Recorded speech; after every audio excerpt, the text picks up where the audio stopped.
Obviamente, eles dão alegações técnicas, etc., mas existe um interesse político por trás. A gente está vendo a retomada do controle político das estatais avançando com essa medida. Isso traz mais insegurança jurídica, quer dizer, quais são os problemas que estão sendo apontados por aqueles que defenderam tanto o marco do saneamento. Felipe, esse está sendo considerado pelos especialistas, por quem acompanha a regulação, é um dos principais revogaços aí do governo Lula.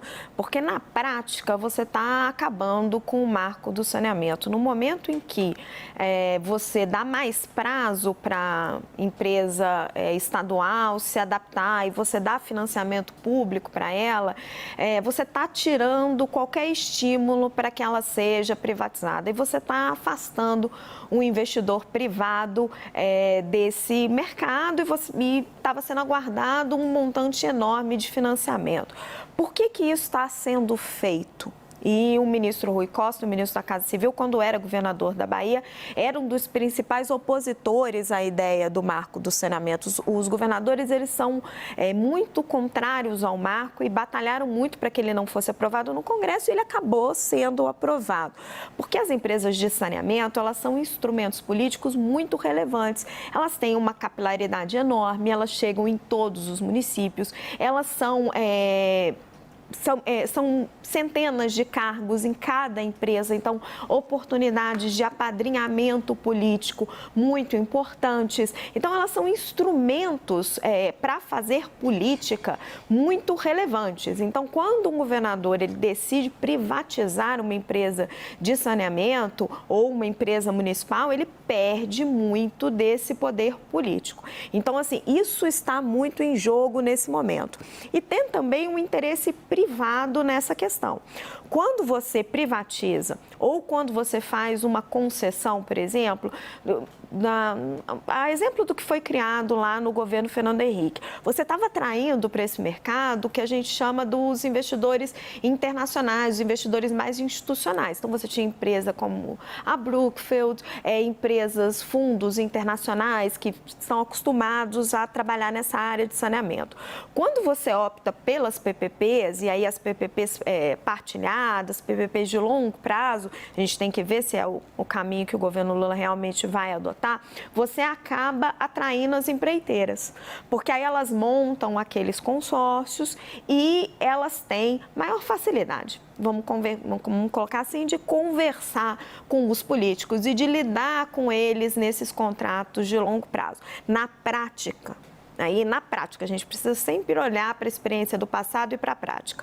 O que acontecia lá atrás, hoje até uma pessoa me citava a experiência de Águas de Paraty, na cidade de Paraty, que era uma concessionária que tinha uma grande empreiteira envolvida. Na prática, quando você muda esse modelo de negócio, voltam as empreiteiras brasileiras e se afastam esses fundos internacionais. Então, assim, são diversos interesses em jogo e é um retrocesso muito grande. Hélio, a Raquel colocou aqui no final a palavra retrocesso. Você vê dessa forma também? É um enorme retrocesso, Felipe. É uma vergonha essa narrativa do governo de que isso é uma melhora para a universalização dos serviços. É completamente uma falácia. Em primeiro lugar, entendamos aqui a situação do Brasil. Quase metade dos municípios, quase metade dos brasileiros não tem acesso a esgoto. A gente está em situação pior do que o Império Romano de 2000 anos atrás.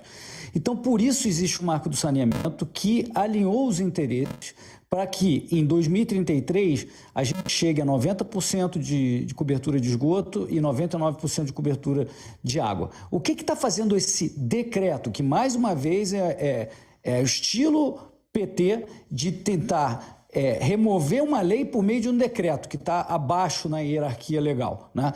Então vamos lá, 2 pontos importantes desse decreto. Em primeiro lugar, ele está querendo dar um fôlego de mais 2 anos às empresas que não conseguiram demonstrar capacidade econômico-financeira para fazer os investimentos necessários para para cumprir a universalização. Elas já tiveram 2 anos e não demonstraram. O que significa que se você está dando mais 2 anos, a meta de universalização vai andar para frente.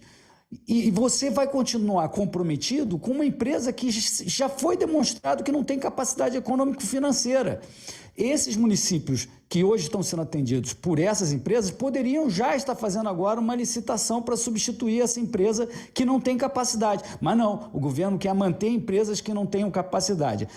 Esse é o primeiro ponto perigosíssimo. Segundo ponto dessa lei é que o marco previu a possibilidade do Estado, cada Estado, determinar regiões metropolitanas. E aí o poder concedente vem para o nível estadual e não o nível municipal. Mas o entendimento de todo mundo é que quando isso ocorre, como foi, por exemplo, no Rio, que a SEDAI foi privatizada nesse modelo, né? A região metropolitana do Rio passou, então, para o poder concessionário, sendo o Estado do Rio de Janeiro, e aí se fez uma licitação que culminou em privatização. Mas se entende que precisa ter uma licitação. O que a Paraíba fez mesmo antes desse decreto? Ela determinou no nível estadual uma municipalização agregada, que é essa zona metropolitana, só que aí, ela, ao invés de licitar, Felipe, ela já passou contratualmente, sem licitação, para a sua empresa estadual, que é justamente uma perversão desse modelo. E o que esse decreto fez? Ele sacramentou essa política, dizendo que então os estados podem assinar contratos sem licitação, tomando até de privados que poderiam estar atendendo aqueles municípios que foram abarcados nessa área metropolitana e passando de novo para a empresa estatal. Isso é um completo absurdo, Felipe. Isso, sem dúvida, não ajuda na importantíssima universalização dos serviços que o Brasil tanto precisa. Ricardo, na sua opinião, deputado, o que o senhor está vendo com essa proposta? Porque, convenhamos, o marco de saneamento é recente, o governo está chamando de atualização. Isso me parece, na verdade, muito mais um retrocesso ou uma volta ao modelo anterior, que eu já mostrei aqui por dados, era extremamente ineficiente. É fácil, é só ver o tanto de rio poluído e praia poluída que nós temos no país. Bom, boa tarde, Piotr, boa tarde, Pinho, boa tarde a todos os nossos ouvintes e telespectadores da Jovem Pan. De fato, o nome não deveria ser atualização, deveria ser destruição ou aniquilação do marco do saneamento. É uma vergonha o que eles estão fazendo.